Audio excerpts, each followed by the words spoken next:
Welcome back to my YouTube channel where we explore the fascinating world of rare and valuable old coins. Today we dive deep into the history, the value, the legacy, and the hidden treasures behind the Washington quarters, from the years 1973, 1980, and 1985. If you're passionate about coin collecting, numismatics, or simply curious about the coins you might have in your pocket, this video is for you. We're going on a journey through the past and present to understand how these coins became part of everyday American life and why they hold significant value for collectors and historians alike. We begin with a quick overview of the Washington quarter itself, introduced in 1932 to commemorate the 200th anniversary of George Washington's birth. This coin replaced the standing Liberty quarter and quickly became a staple of American currency designed by John Flanagan. We are diving deep into the history and value of a very interesting piece of American currency, the 1973 Washington quarter. This is not just a regular coin, it's a story stamped in metal, a piece of history that has passed through millions of hands and yet remains a mystery to many collectors and enthusiasts around the world. Today, I will take you on a journey through its design, its history, its minting, details its varieties, its errors, and its place in the world of coin collecting, as well as how its value has changed over time and what makes it special. Let's begin with the origins of the Washington quarter itself. The Washington quarter was first introduced in 1932 to commemorate the 200th anniversary of George Washington's birth. The first president of the United States, the coin replaced the standing Liberty quarter, which had been in circulation.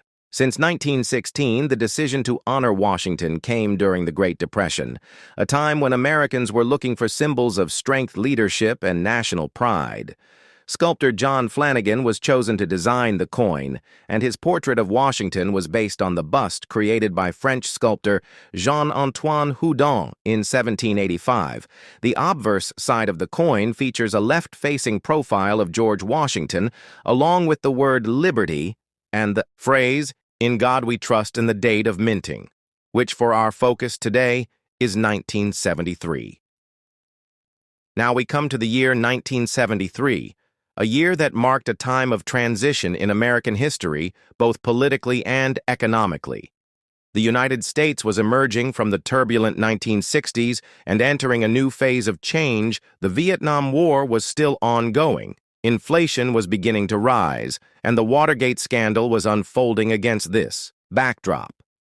The U.S. Mint continued to produce the Washington quarter for general circulation, and that year the coins were struck at two main facilities, the Philadelphia Mint and the Denver Mint. The Philadelphia quarters bear no mint mark, while the Denver quarters are marked with a small D to the right of Washington's ponytail. The Washington quarters minted in 1973 were composed of copper and nickel, as the last 90% silver quarters had been issued in 1964. The composition of the coin is known as clad, which means it has a core of pure copper and outer layers of a copper-nickel alloy. This change in composition was introduced in 1965 in response to the rising cost of silver and was part of the Coinage Act of 1965, which permanently ended the use of silver in most circulating coins, including the dime quarter and half dollar. The diameter of the 1973 Washington quarter is 24.3 millimeters, and its weight is 5.67 grams. Its reeded edge and standard thickness are consistent with the quarters we use today, and while millions of these coins were minted, not all of them are created equal, and that is where things start to get interesting for collectors and investors. In 1973, the Philadelphia Mint produced over 346 million quarters, while the Denver Mint struck over 232 million. And the San Francisco Mint also issued a special proof version of the coin, which was not intended for general circulation but rather for collectors. These proof coins were struck with a mirror-like finish and greater detail, and were sold in sealed sets by the U.S. Mint. The 1973's proof quarters are among the most visually stunning examples of the series and hold particular interest among numismatists. When we talk about value, we need to consider condition rarity and demand the average 1973 quarter in circulated condition is worth its face value of 25 cents. However, uncirculated and high-grade examples can fetch much more in the collector's market. Coins that are graded MS-65 or higher by professional grading services such as PCGS or NGC can be worth several dollars to even over $100 depending on their luster strike, and eye-appeal-proof versions can also bring in premiums, especially if they have been preserved in pristine condition and carry a deep cameo designation indicating strong contrast between the mirrored fields and frosted devices. But what really adds excitement to the 1973 quarter are the known errors and varieties. Over the years, collectors have discovered several notable mistakes in the minting process, which can significantly increase a coin's value. These include double-die obverses, where the inscriptions or profile appear slightly doubled off center strikes, where the coin was not properly aligned in the press, and clipped planchets, where a portion of the coin is missing due to an error in the metal cutting process. There are also reports of quarters with missing clad layers which reveal the reddish copper core, and these types of errors can make a common coin extremely rare and valuable in the eyes of a collector. The story of the 1973 Washington quarter does not stop with minting and collecting. It also intersects with larger historical and cultural events. The design of the quarter featuring Washington has become so iconic that it remained unchanged for more than 65 years until the launch of the 50-state quarters program in 1999. This long-standing continuity is a testament to Flanagan's design and to the image of Washington as a unifying symbol in American history during the 1970s. As the country dealt with political scandal and economic challenges, the quarter continued to circulate as a reminder of the nation's founding ideals and leadership. Collectors today often seek to build complete sets of Washington quarters, which include one coin from every year and mint mark, and the 1973 issues are an essential part of that collection, although not considered rare in a general sense. High-grade and error examples of the 1973 quarter continue to attract strong interest and can be a rewarding find for anyone searching through pocket change or old coin rolls. There are even communities and online forums dedicated to identifying and discussing these coins and their unique characteristics, with members sharing their discoveries, tips, and auction results. The values of these coins are often driven by this collective interest and the thrill of finding something extraordinary in the ordinary. So what should you look for if you want to find a valuable 1973 quarter? First, examine the coin for any signs of errors such as doubling, missing layers, or misalignments. Next, check the condition. Sharp details and a lack of wear can suggest higher value. Finally, if you believe you have a potentially valuable specimen, consider submitting it to a professional grading service which can authenticate and grade the coin and give it a market value that buyers trust. Whether you are a seasoned numismatist or a casual enthusiast, the 1973 Washington quarter offers a fascinating window into American history, minting technology, and the world of coin collecting. It's a coin that tells a story not only of the man whose image it bears, but of the people who used it, the hands it passed through, and the times in which it circulated. So the next time you come across a 1973 quarter, take a closer look, because that small piece of metal could be much more than spare change. It could be a piece of history waiting to be rediscovered. And that concludes our deep dive into the history and value of the 1973 Washington quarter. If you enjoyed this video, make sure to like, subscribe, and hit the bell icon for more in-depth content on rare coins, valuable finds, and hidden treasures. Thank you for watching, and I'll see you in the next video. Welcome back to my YouTube channel, where we uncover the hidden stories and true value of old coins. Today, we begin an incredible journey into the world of the 1980 Washington quarter, a coin that may seem ordinary at first glance, but in reality holds layers of history, design, evolution, minting processes, and collector significance that most people overlook. As we step into the rich background of the Washington quarter, we have to travel back not just to 1980, but all the way to 1932, the year this coin series was first introduced in celebration of the 200th anniversary of George Washington's birth. The United States Mint chose to honor the first president of the United States with a circulating commemorative coin that eventually became one of the most widely recognized and circulated coins in American history, designed by sculptor John Flanagan. The Washington quarter replaced the standing Liberty quarter, which had been in circulation since 1916 and had gained both admiration and criticism over its short lifespan. Flanagan's design featured a bold and dignified profile of George Washington facing left with the word "Liberty" above, and the national motto, "In God We Trust," to the left, along with the date below on the reverse. The original design showcased a powerful eagle with wings spread and a bundle of arrows beneath it, symbolizing strength and readiness, with olive branches below as a message of peace. This design remained largely unchanged for decades and became a cornerstone of American pocket change. By 1980, the Washington quarter had already seen a number of changes. Though subtle, they reflected both advances in minting technology and shifts in the needs of circulation and collector interest. By this time, silver had been removed from quarters entirely since 1965 due to rising costs and the need to preserve precious metal resources.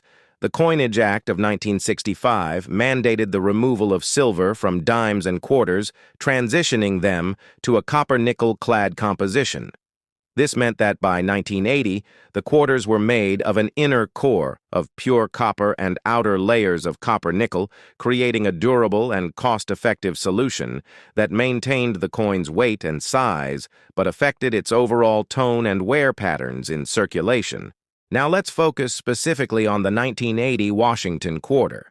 This coin was struck at 3 United States Mint facilities in Philadelphia, Denver, and San Francisco, each mint mark telling a small part of a larger story. The Philadelphia Mint issued coins without a mint mark, as was standard at the time.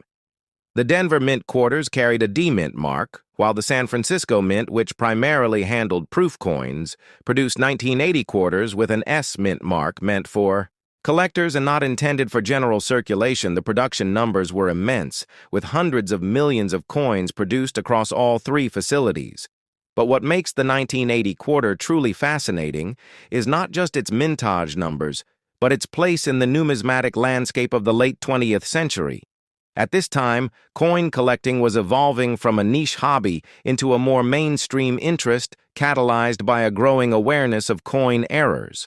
Varieties and historical narratives surrounding U.S. coinage collectors began to pay close attention to details like die variations, minting errors, plancher anomalies, and condition grading, all of which affected the market value of a coin that might otherwise appear common in the case of the 1980 Washington quarter. One of the most sought-after varieties is the 1980 D quarter, with a repunched mint mark also known as RPM.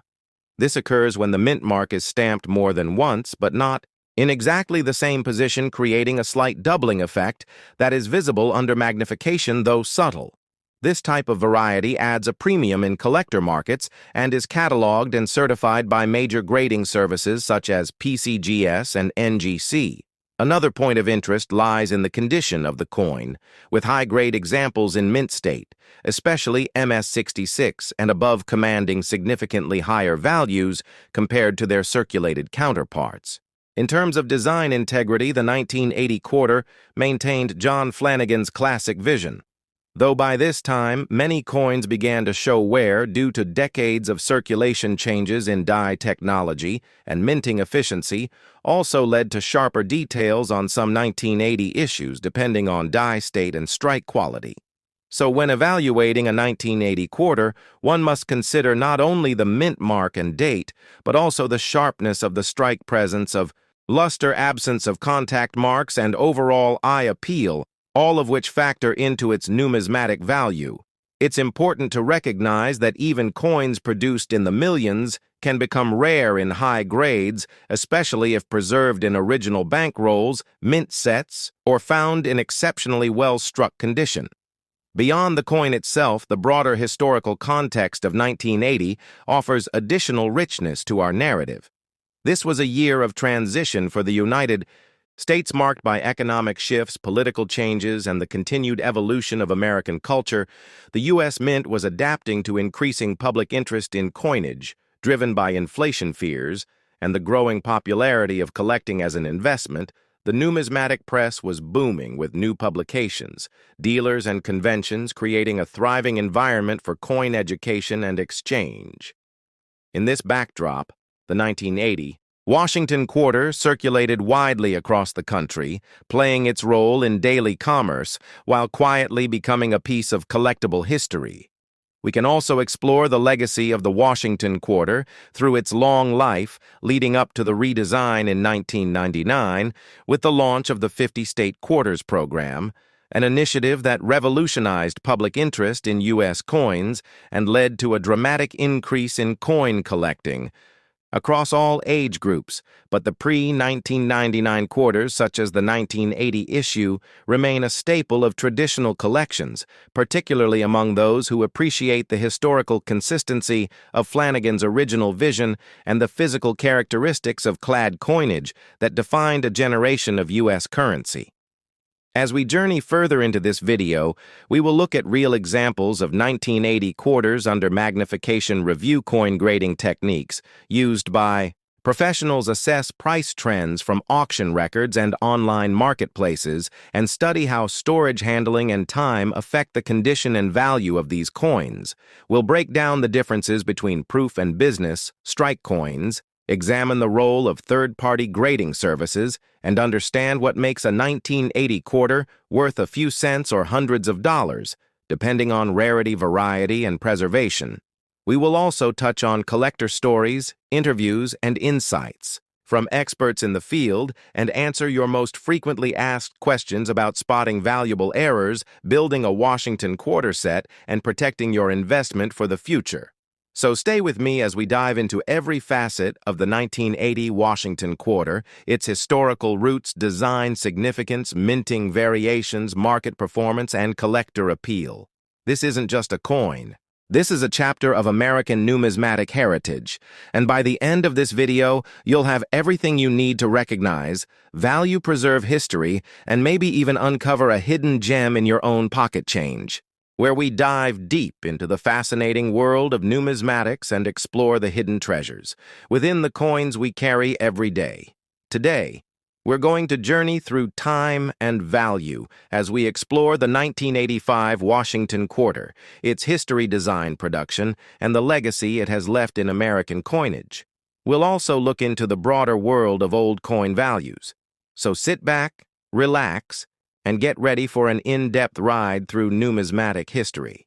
Let's start by understanding the Washington Quarter itself, a coin that was first minted in 1932 to commemorate the 200th anniversary of George Washington's birth.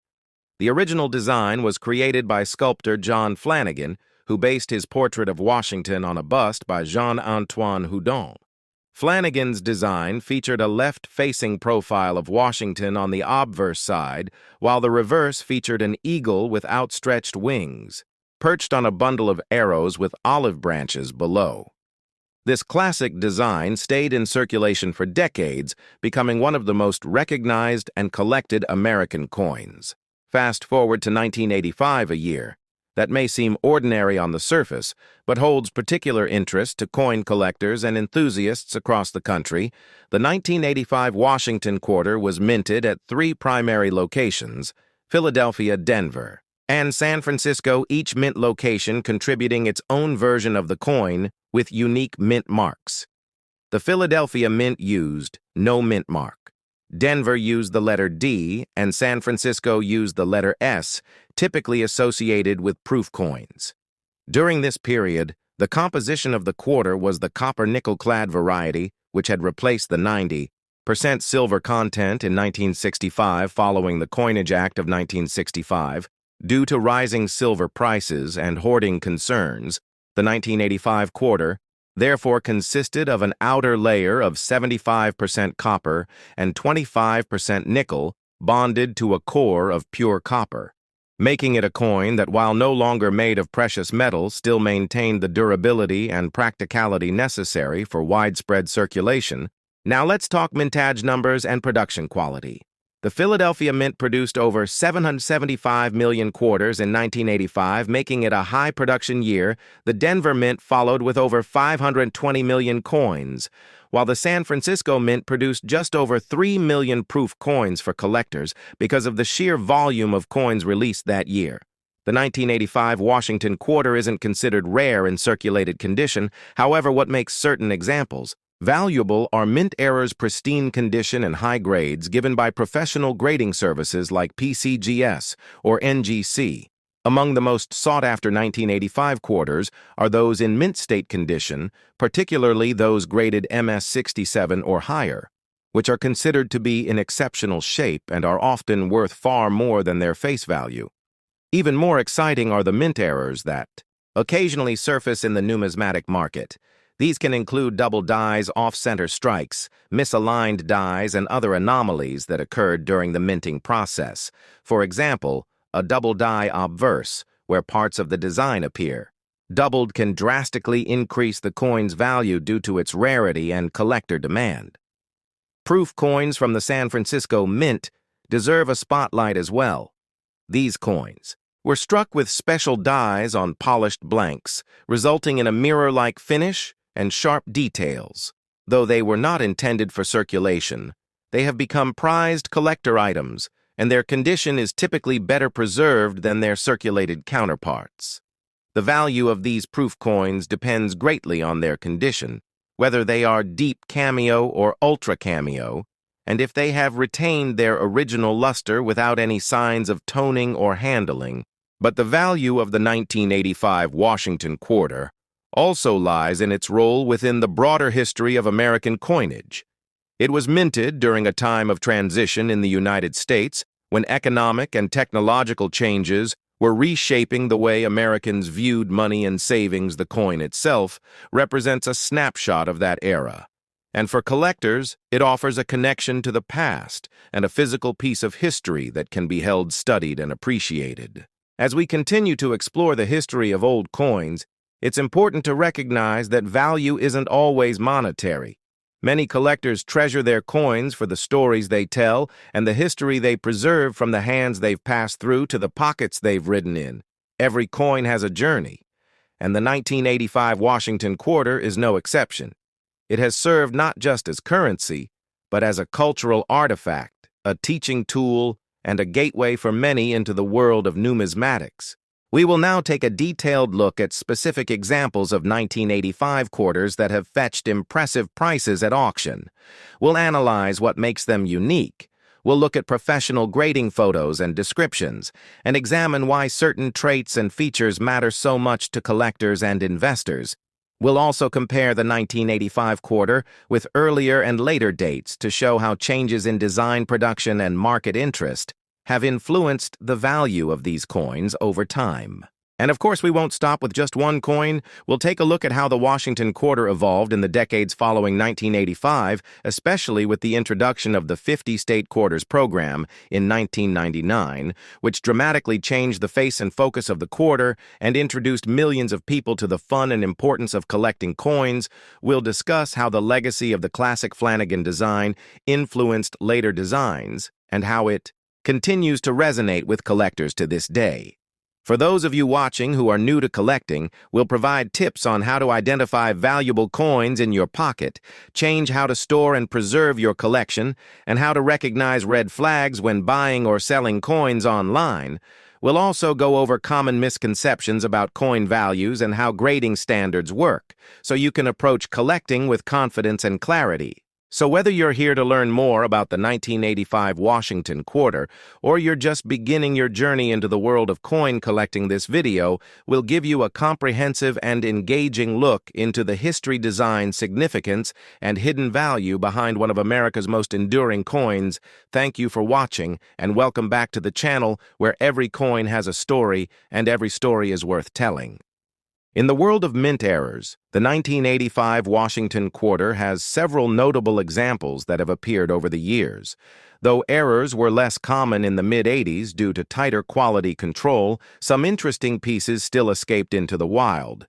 These include off-center strikes, where the coin is misaligned during the strike, leading to part of the design being cut off. Double dies where portions of the lettering or design appear twice due to a misaligned die hubbing. Process and clipped planchets where part of the blank metal disc is missing. Before striking, each of these errors has its own grading scale and rarity profile, and collectors often compete aggressively for high-grade examples of these unusual coins. Now let's dive deeper into the collector value of the 1985 quarter across different markets, auction results, and dealer trends over the past 2 decades show a steady increase in the value of top-grade and rare error quarters, particularly in certified holders' demand for coins. Graded MS-67 or higher has been growing, especially among registry set builders who strive to own the finest possible example of every coin in a given series. These high-grade coins are often slabbed by companies like PCGS and NGC, which provide not only authenticity, but also a grade that affects value significantly. For example, a typical 1985p quarter in circulated condition is worth face value, but in MS-67 condition, it can sell for over $100 or more, depending on eye appeal luster and strike sharpness. Proof coins have their own market dynamic with deep cameo PR69 and PR70 examples, drawing high prices from collectors focused on quality and completion proof sets that include the 1985 quarter in pristine condition continue to sell well, particularly if they come with original government packaging and certification. A growing trend in the hobby involves breaking up original proof sets to submit individual coins for grading, which can greatly increase their value if the coin earns a top grade. This has become a profitable niche for experienced collectors and dealers alike. In addition to individual coin grading, many collectors and investors are paying closer attention to population reports. These are official statistics released by grading companies that tell how many coins of each type and grade exist in their database. If only a few 1985 quarters have been graded, MS-68 by PCGS, for example, then owning one becomes significantly more valuable due to its extreme rarity. Scarcity drives price, and collectors are always seeking the best of the best, especially when it comes to modern issues, where high mintages often hide the difficulty of finding a truly perfect coin.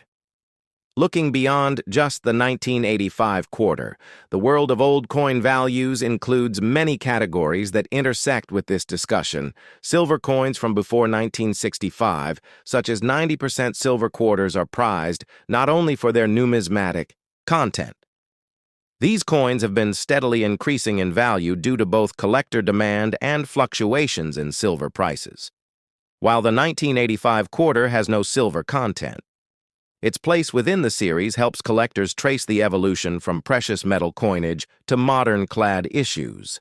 Understanding this context helps collectors build more meaningful collections and deepens appreciation for the economic and historical forces that shape the coins we use every day.